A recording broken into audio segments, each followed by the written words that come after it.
So in this video we'll talk about registries and there are tons of things inside registry. We'll try to understand what is registry actually.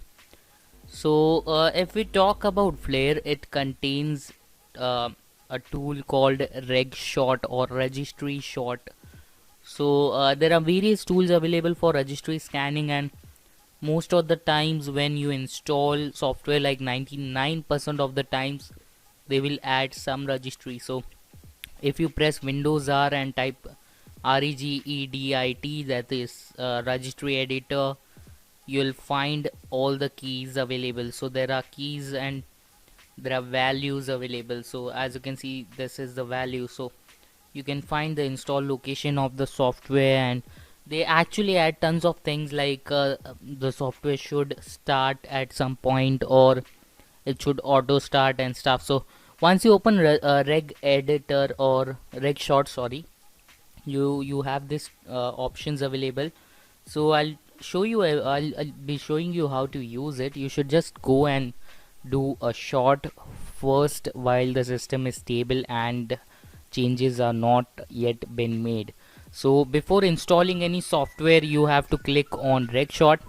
So let's click on short and actually take a shot. It's just like a screenshot, but this time we are taking a registry shot, and then we'll run all the viruses. I'm basically running all the viruses that I gave in my previous video, so you can run them.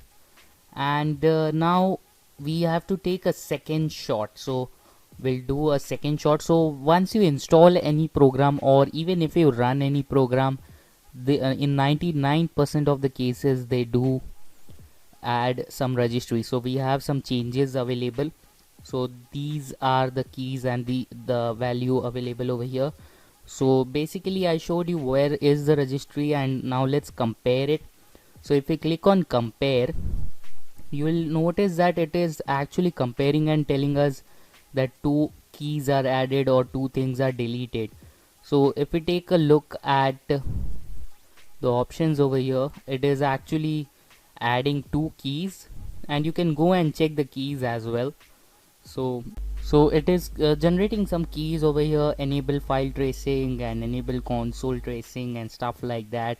So you can find tons of information. If there is a malware, it will enable some keys to automatically run on startup. So once your computer start, it will automatically run the software or the virus for you. So in case there is some virus, you will find all the keys available, all the changes that are made. So it is quite important to check registry. It has tons of things, and in the next video I'll be back with something new, and we are learning practical malware analysis. All the best guys, thanks for watching.